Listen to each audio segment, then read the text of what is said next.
Gracias, Mike. Buenos días, Iglesia, ¿qué tal? Buenos días. Me ha faltado la presentación, me había dicho Mike que me iba a hacer la broma, no me la has hecho, esa estaba bien, que si alguien necesita hablar conmigo, que me llame, que no me escriba al WhatsApp, ¿vale? Yo lo comunico, no respondo WhatsApp, ¿vale? No lo hago a posta, tengo 50 conversaciones de WhatsApp abiertas y a Mike le ha pasado como 10 o 12 veces que me ha escrito, ya cuando me mandéis un audio, llamadme directamente. No, es superior a mí, lo estoy intentando. Propósito 2025, ¿vale? Usar WhatsApp. Eso, ¿qué tal? ¿Habéis empezado ya la dieta o todavía no, Iglesia? Amén. Y ya sois como yo y estáis esperando al roscón ya para reventar y empezar con la dieta. Yo estoy ahí. Ayer hablaba con Joria que ya es momento de que disimulan, que son así anchitos, que ya va tocando. No, la verdad es que las navidades son épocas de comer una barbaridad y más, ¿eh? Gloria a Dios por ello. Y hablando en serio, espero que hayáis iniciado bien el año, que sea un buen inicio, que tengamos todos buenos propósitos, buenas expectativas con esto. Me gusta el primer domingo del año aquí en la iglesia, está siendo una reunión muy bonita, me ha encantado como la expresividad de Yanela en la Santa Cena, me ha gustado un montón. Y si os soy honesto, nunca había predicado el primer domingo del año. Entonces, cuando vi el calendario y me tocaba a mí, siempre me hace ilusión. Y por otro lado pensé, ¿de qué se habla los primeros domingos del año? Pensé predicar sobre nutrición, por qué no comer un montón durante 2 semanas, listas de gimnasio, que va bien para apuntarse ahora en enero, ayuno intermitente.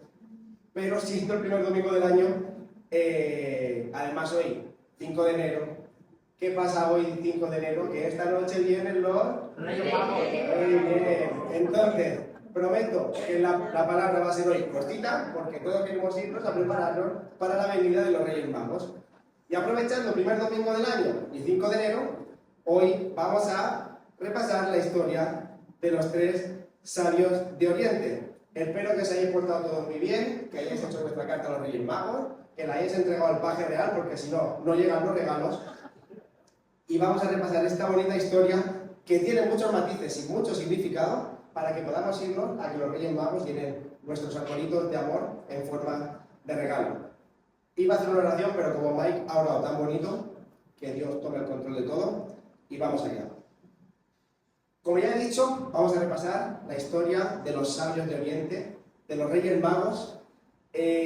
Vamos a hacer una reflexión un poquito más profunda y luego vamos a hablar todos juntos y esa va a ser nuestra palabra de hoy. Pero creo que esta historia es una historia bastante especial para nuestra cultura. En nuestro país se celebra mucho, aquí celebramos mucho la historia de los Reyes Magos. Si sois latinoamericanos, por la influencia americana seguramente se celebra más Santa Claus, Papá Noel, otras cosas. Aquí en España celebramos los Reyes Magos. Y cada madrugada del 5 al 6 de enero pasan los Reyes Magos, cada noche del 5 de enero hay una cabalgata, recibimos a los Reyes Magos, a nuestros amados Melchor, Gaspar y Baltasar. Yo me acuerdo cuando era pequeño, con mi madre poníamos turrones, mandarinas, ellos se levantaban en mitad de la noche, hacían como si los camellos hubiesen comido y bebido el agua. Es una tradición muy bonita y me gusta mucho porque esta historia es muy relevante para nosotros. Y una de las cosas por las que me gusta que sea tan relevante es porque al final es una historia que todo el mundo se sabe. Nosotros obviamente le damos más importancia porque somos creyentes, somos cristianos, en la iglesia se habla de esto, pero al final todo el mundo que ha vivido aquí en España o que está de paso o que ha pasado por aquí seguramente haya escuchado la historia de los Reyes Magos. Y esto todo el mundo, sea cristiano, judío, musulmán, contorsionista, todo el mundo que han pasado por aquí a escuchar la historia de los Reyes Magos. Y al final, escuchar esta historia no es simplemente los Reyes Magos, que sí, pero al final cada persona que está escuchando esta historia tiene que entender por qué vinieron los Reyes Magos. Y esta historia lo que está haciendo es anunciar el nacimiento de nuestro Salvador. Está anunciando el nacimiento de que la salvación había llegado al mundo.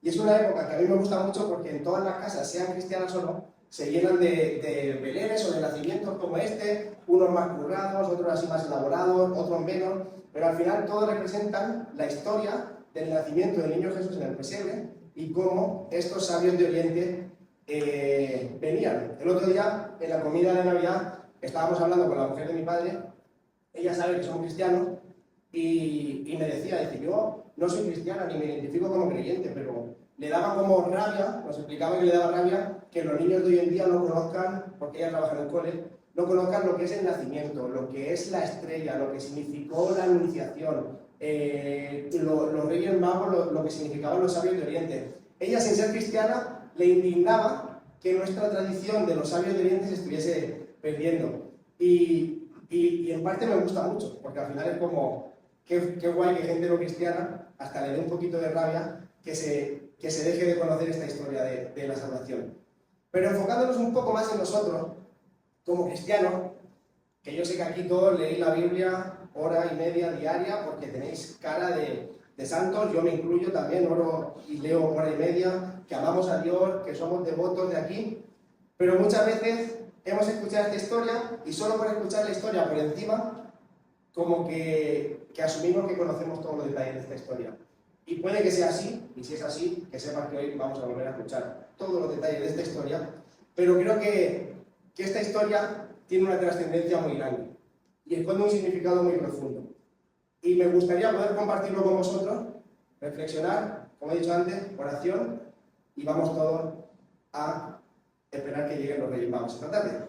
Así que si me acompañáis, no va a aparecer en la pantalla, lo voy a leer yo, con voz lenta, pero con voz potente y a ritmo lento.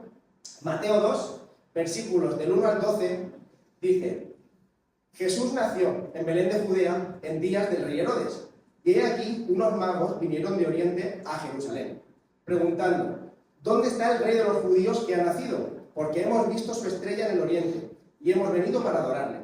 Cuando el rey Herodes oyó esto, se turbó, y toda Jerusalén con él.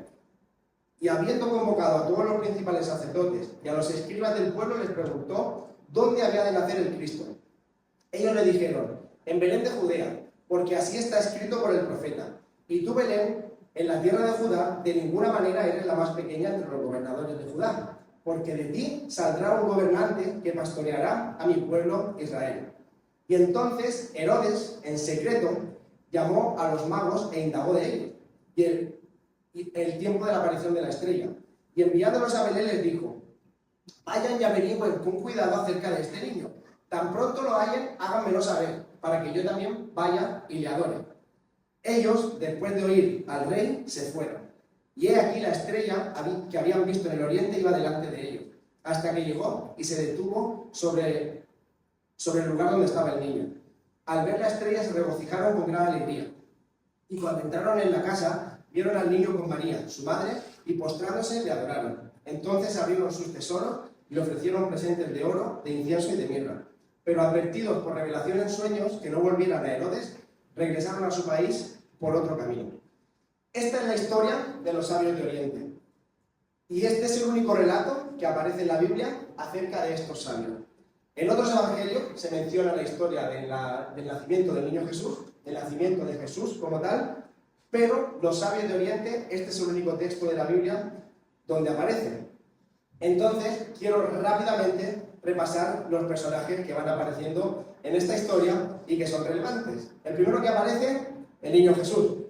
A este lo tenemos todo bastante controlado, ¿no? Jesús, nuestro Salvador, el Dios en el que creemos, hecho carne, este fue Jesús. Pero dice que nació en tiempos del rey Herodes. ¿Y quién era este rey Herodes?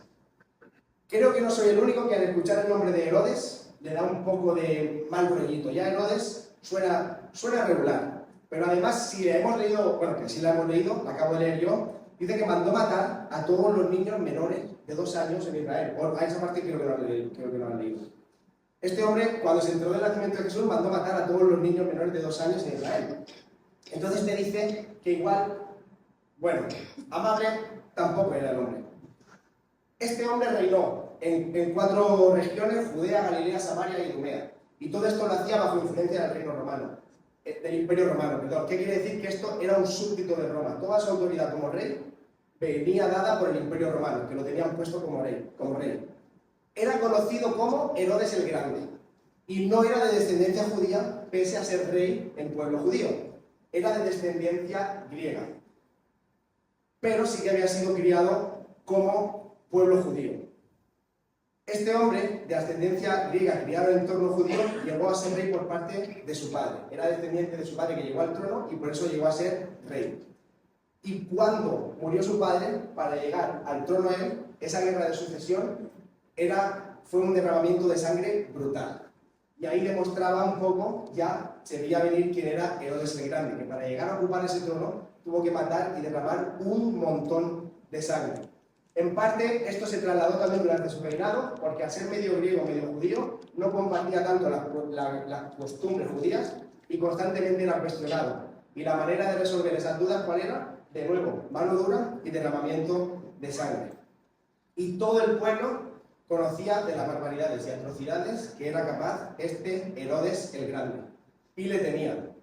Entonces, que vengan estos sabios a anunciarle que había nacido un nuevo rey para los judíos, lo que suponía para este hombre es peligro para su reinado. Y la respuesta fue más derramamiento de sangre, que todos los niños menores de 2 años fuesen completamente asesinados. Este era Herodes que vemos en la Biblia. Su padre también se llamaba Herodes, pero este es el Herodes que vemos en el nacimiento de Jesús. Y en medio de esto aparecen otros personajes, los sabios de Oriente. Estos magos o sabios eran conocidos porque sabían mucho de astrología o astronomía. Ahora, hoy en día, esto está dividido, no es lo mismo la astrología que la astronomía. Pero en la época no había tanta ciencia, tanto descubrimiento y se consideraban lo mismo. Entonces, esta gente eran profundos conocedores del cielo, de las estrellas, cuerpos celestes, ciclos lunares, cualquier cosa que se te ocurra, que a mí no se me ocurre más, todo esto del cielo era conocido por estos hombres. Entonces, ¿cuál era la manera de anunciarle vamos a decir que son 3, a estos 3 sabios que había nacido el Salvador del mundo? Fue mediante una estrella. No sé qué tipo de estrella tuvo que ser que los guiara, pero sabiendo la profundidad con la que conocían todo el cielo, tuvo que ser algo realmente extraordinario para que llamase su atención y entendiesen a través de eso que había nacido un Salvador.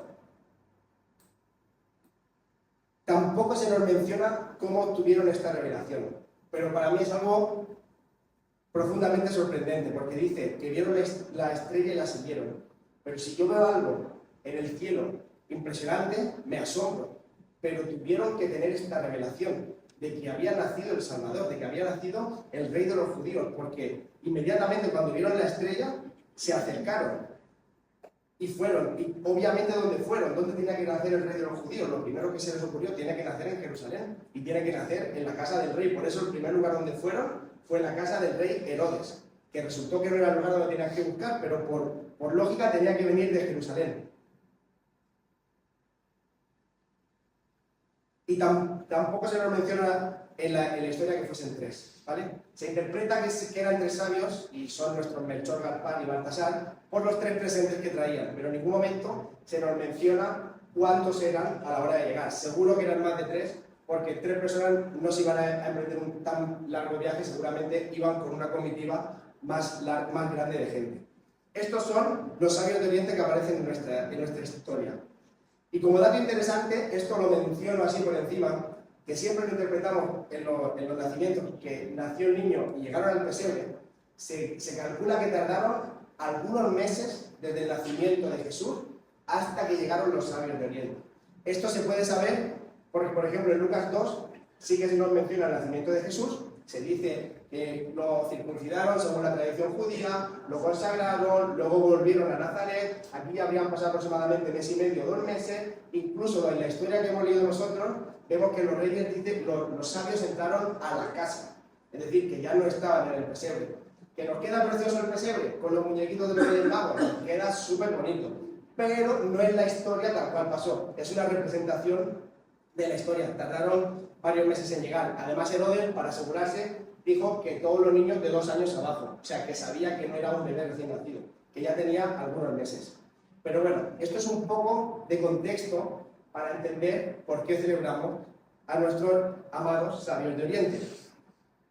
Pero quería, como he dicho al principio, hacer una pequeña reflexión de lo que significó el acto que decidieron emprender estos 3 sabios de Oriente.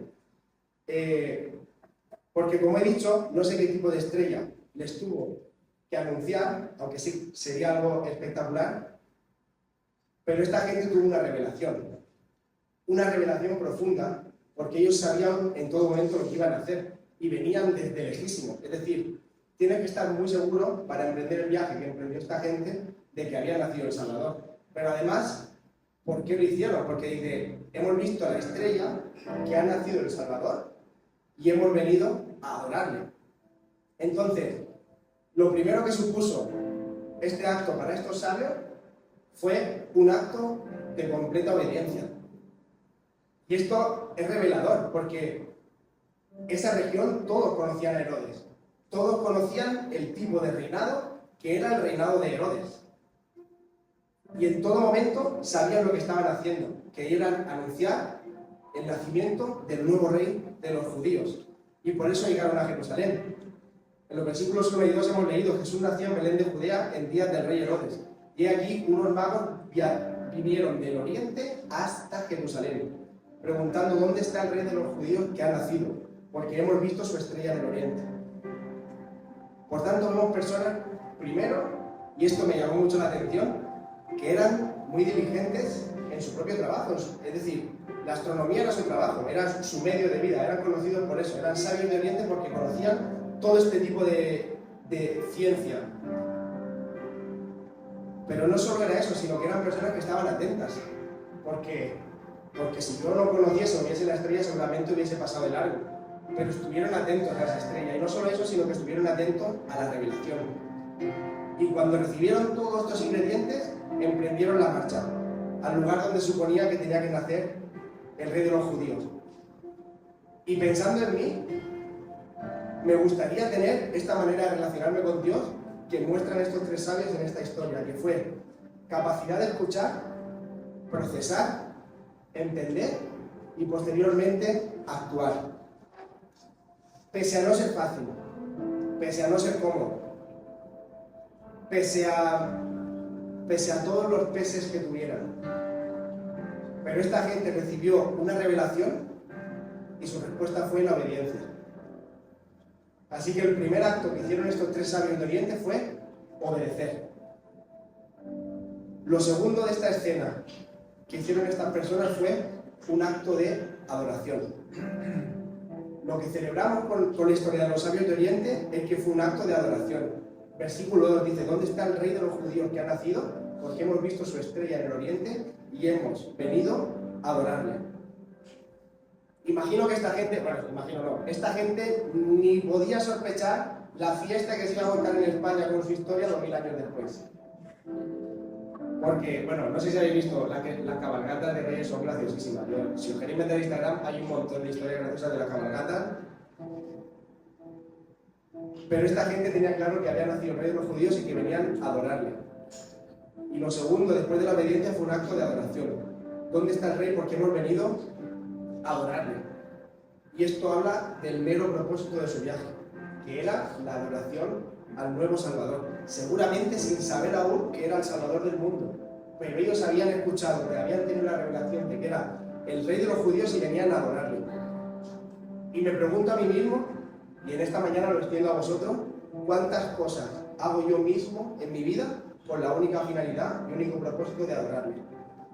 Porque en nuestro día a día hacemos un montón de cosas automáticas y lo que vemos es que esta gente estaba haciendo su trabajo. Estaban interpretando los cuerpos celestes y vieron una estrella que brilló desde el oriente. ¿Cuántas de las cosas que hacemos en nuestra cotidianidad, sea trabajo, sea tu empresa, seas padre, seas hijo, el Espíritu Santo no puede ser, pero sea lo que sea que hagas en tu día a día, cuántas de estas cosas las hacemos con la única finalidad de que sea un acto de adoración hacia Dios? El otro día, el miércoles, que era fin de año, fui rápido al supermercado a comprar una cosa y ya estaba pensando en todo este tema de la prédica y cómo lo quería, estaba intentando descifrar cómo lo quería expresar, y en la puerta del supermercado el día 31 había un hombre pidiendo y le pregunté si quería algo, y el hombre me dice: un poco de pan y algo de embutido para cenar. Y no sé si alguna vez habéis tenido esos momentos en los que Dios os revela cosas que en el fondo ya sabes, pero que hay momentos en los que Dios te la revela de una forma especial, como que tienes un nuevo entendimiento. Y fue de esos momentos que entré al supermercado y digo: si el que nada es mío, Señor. Y aquí está este hombre, yo me voy ahora por lo de la iglesia a cenar y de fiesta y todo va súper guay, pero este hombre está aquí pidiendo para poder cenar. Y tuve ese entendimiento profundo y digo, mira, que esta persona vea que yo te adoro, Señor. Y le compré pues, todo lo que pude, bebida, postre, y luego cuando salí le di la bolsa llena y el hombre estaba muy agradecido. Le dije, mira, que Dios te bendiga, espero que puedas tener el mensaje de la Navidad, que vaya... Todo. Bueno, al final no es un acto que vaya a cambiar el mundo, el mío solo, pero si lo hacemos todo, es decir, que no digo que no lo hagáis, ¿sabéis? Pero, ¿me entendéis? Hay muchos actos cotidianos que bien enfocados pueden traducirse en adoración. Y eso es lo que estos sabios hicieron. Un acto de adoración y además sabiendo lo que estaban haciendo, porque habían venido a adorarle. Y fue lo primero que le dijeron a Herodes. Y después de la obediencia y después de la adoración y sin ellos saberlo, lo que hicieron estos tres sabios fue un acto profético. Porque esto es lo que llamamos la anunciación. Cuando estos tres sabios vinieron de Oriente a Jerusalén, venían con un acto profético sin saber lo que significaba lo que tenían en sus manos. Porque, bueno, en este último año y pico hemos escuchado muchas series históricas y del pueblo de Israel, y hemos visto en muchas de las predicaciones que hemos escuchado que la cultura judía escondía mucho significado en las acciones, en la manera de hacer los pactos, en la manera de relacionarse entre familias, en la manera de hacer la vida cotidiana. Había muchas tradiciones que escondían significados implícitos. Y de la misma manera, esto sucedió con los regalos que traían los sabios de Oriente. Esto no es doctrina, esto no es la ley de Moisés, pero sí que es una simbología que representaba el propósito por el que ese niño había venido al mundo. Y ellos eran portadores de ese significado, del propósito del nacimiento de Jesús, sin darse ni cuenta. Hasta los niños saben que lo que trajeron esos tres sabios era oro, incienso y mirra. ¿Pero qué representaban estos tres simples regalos en las manos de esos sabios? El oro era un material que se asociaba a la realeza. Cualquier reinado en la época judía, para demostrar su majestuosidad, utilizaban el oro en la mayoría de sus construcciones. Incluso en el propio templo de Jerusalén estaba lleno de oro. Y en la época de Salomón, si os podéis leer la historia, Salomón dice que llenó tanto Israel de oro que dejaron de fabricarse otros metales, bronce y otros metales menos preciados, porque era un reino tan majestuoso y tan próspero que solo había oro. Por lo que el oro representaba, en la cultura judía, era una representación de un reino, pero un reino esplendoroso, porque el oro brillaba, era un reino brillante. Eso significaba el oro. De la misma forma, el incienso se utilizaba no solo en la cultura judía, sino en otros rituales también, pero se utilizaba en los rituales que tenían que ver con adoración a los dioses. En cualquier templo de Israel tú entrabas y cuando iban a hacer el acto de adoración había incienso ahí dentro. Por lo tanto, el incienso iba asociado a la adoración a los dioses. Y la mirra, que estoy seguro que es el que menos conocemos todos, no voy a preguntar qué es la mirra, porque tenéis cara de saberlo, pero yo creo que no. La mirra, yo siempre me la he imaginado en piedritas, y en verdad es resina. La mirra es una resina que se extraía de un árbol. Y es interesante porque, sobre todo, tiene muchos principios medicinales. Se usaba mucho como curaciones, de esto no me acuerdo cómo se llama, pero hacían como bebidas que eran como medicinales. Y sobre todo se utilizaba para embalsamar a muertos, porque era aromatizante y ralentizaba el proceso de descomposición del cuerpo. Esto eran los significados de los regalos que estos sabios traían en sus manos y que sin saberlo era su acto profético. Después de la obediencia y de la adoración venía la profecía, porque estos tres regalos tenían una declaración importante que hoy celebramos.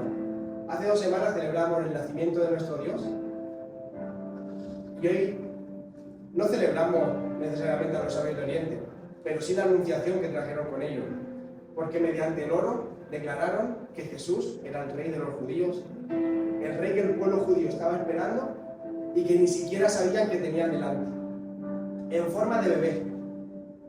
Pero ese regalo de oro simbolizaba el reinado eterno y sobrenatural que Jesús había venido a instaurar a este mundo, para siempre. El oro era una declaración del rey que nos había sido nacido. El incienso representaba la divinidad de Dios, porque al final el incienso se utilizaba únicamente en la adoración a los dioses. Y traer ese incienso declaraba que el niño que había sido nacido era el mismo Dios hecho carne. Y habiendo venido a este mundo en forma de Dios, porque no había otra forma de que nosotros pudiésemos ser salvos si el mismo Dios no hacía el proceso que nosotros no éramos capaces de hacer bien. En 3 meses celebraremos la Semana Santa, pero este fue el inicio del nacimiento de nuestra salvación. Y el incienso lo que declaraba era que ese bebé no era un bebé, era Dios. Y no lo sabíamos, y ellos no sabían lo que traían, pero declaraban la divinidad de ese bebé. Y la mirra declaraba el propósito por lo que ese bebé había nacido. Y es curioso que a un bebé recién nacido le regalen mirra, porque eso es más bien para el momento que te mueres, no cuando naces. Pero era una declaración profética, este es tu propósito. Tú has venido a esta tierra a morir. Quizás, si se lo dicen a cualquiera de nosotros, suena feo. ¿Por qué? Ha venido a morir. Está feo. Pero era el propósito de Jesús. Él había venido a morir porque no había otra forma de alcanzar. Era nuestra única esperanza, que el sin pecado viniese a hacer ese sacrificio por todos nosotros. La mirra declaraba el propósito por el que Jesús había venido a nacer a este mundo. Y es que ese rey y Dios era también el Salvador. Y ese fue el acto profético que estos 3 sabios decidieron hacer. Y aterrizando esta reflexión, así en modo un poco improvisado, pero creo que a la vez íntimo y bonito, al final el Espíritu Santo sabe cómo hace las cosas. Y me gusta porque al final solo depende de él. Así que quería aterrizar un poco esta reflexión en nosotros, ¿no? Y pensando en el primer domingo de enero, espero que todos tengamos metas para este año. Tener metas es bueno porque nosotros proponemos y Dios dispondrá. Pero primero quiero invitarlos a, si no habéis escrito aún metas como persona, familia, matrimonio, que os podáis sentar a hacerlo, a escribir, a detallar, a hacer planes, a poneros tiempos. Eso es guay. Y a la vez que cuando tengamos todo esto, seamos capaces de venir y ofrecerlo delante de Dios. Y aprovechando el símil del acto que supuso lo que hicieron estos 3 sabios de Oriente, que preguntemos a Dios, porque seguro que habrá parte de nuestro propósito que serán actos de obediencia. Lugares, sitios, estudios, trabajos, personas en los que Dios te va a pedir que vayas. Muchas veces no vas a querer, yo tampoco, la verdad, pero que seamos capaces de someter nuestra voluntad a la de Dios y seamos capaces de tener actos de obediencia como estos 3 sabios tuvieron. Quizá otra parte de nuestro propósito sean actos de adoración. Y al final estas cosas son muy personales porque una cosa es la actitud que reflejamos, pero luego cuando llegamos a casa y cerramos la puerta, nosotros sabemos en qué parte podíamos haber honrado a Dios más y en qué parte podíamos haber adorado a Dios más. Entonces involucrar a Dios en qué parte de nuestros propósitos sean de adoración. Y por último, y este yo creo que es más chungo porque son actos proféticos, y al final, ¿cómo se ve un propósito profético? No sé si alguna vez os ha pasado. Si no os ha pasado, os invito a que os acerquéis a Dios y lo podáis experimentar, que Dios te pide una cosa que no sea ni lo que significa. Es que esta gente traía cosas en sus manos que ni siquiera sabían lo que iba a significar. Y a mí a veces Dios me ha pedido cosas que Dios es que no tiene sentido. Pero esas cosas son poderosas porque cuando tú decides hacer algo que no tiene sentido, pero sí para Dios, al final eso se traduce en Dios hablando a través de ti. Y eso es mucho más poderoso de lo que tú y yo seguramente vayamos a poder hacer y conseguir en nuestro propio esfuerzo en cualquier momento. No vamos a usar. Entonces le había pedido al equipo de alabanza que subiera, ya no hace falta. Pero sí a Jorge que cantara la canción que hemos cantado al final. Y a mí muchas veces en los momentos de alabanza y de oración Dios me revela cosas que en otros momentos no. Entonces yo no voy a pedir ahora que saquéis hojas y empecéis a escribir y a entregar vuestros propósitos a Dios. Creo que eso es un trabajo que tenemos que hacer al llegar a casa y cerrarnos y escribir y dedicar ese tiempo a Dios. Mañana es festivo, o sea que tenemos tiempo para hacerlo, pues si queréis. Pero sí quería tener un momento de adoración Porque a lo mejor no es el momento de ponerte a escribir los propósitos, pero a lo mejor Dios sí que te puede revelar cosas, te puede traer una palabra, te puede traer una persona, te puede traer algo. Y quería hacer una oración sin más, dejar esta reflexión, el verdadero significado de lo que esta noche con las cabalgatas, los caramelos y todo vamos a celebrar, que es muy guay, pero que tengamos esto en mente. Esto es lo que significó, que nos había nacido un Salvador y que esta gente obedeció, adoró y profetizó de lo que nos había nacido. Entonces, sin más, si os queréis poner de pie o no, esto no es un momento así como alabanza como tal, es un tiempo más para que podamos tener reunión. Señor, te damos las gracias porque tú lo tienes todo escrito y al final lo más sabio que podemos hacer nosotros es intentar alinear nuestra historia a la que tú has planeado para nosotros, Señor. Te damos las gracias porque hay tanto significado en todo lo que tú has hecho que muchas veces no podemos llegar ni a imaginar y tú ya lo habías planeado, Señor. Ponemos en tus manos todos nuestros propósitos, todas nuestras ideas, todas las emprendedurías, todo lo que comienza en este 2025, Señor, y que podamos, Señor, escribirlo y simbólicamente traerlo delante de ti como hicieron estos sabios de Oriente, Señor. Y que en 12 meses, cuando nos paremos, Señor, a leer, digamos, ha sido fiel y esta profecía que no entendía ha resuelto en salvación, o esta profecía que no entendía ha resuelto en adoración, Señor.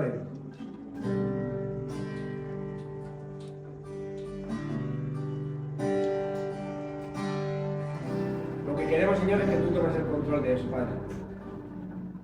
Y lo queremos rendir. Entonces venimos y te pedimos que nos hables, Señor, que nos digas cosas aunque no nos acaben de gustar, Señor. Así que, Espíritu Santo, dedicamos este tiempo a ti. Sin estructura, sin planear nada, Señor, simplemente te pido que me hables, tanto a mí como a mis hermanos, Señor, aquí hoy.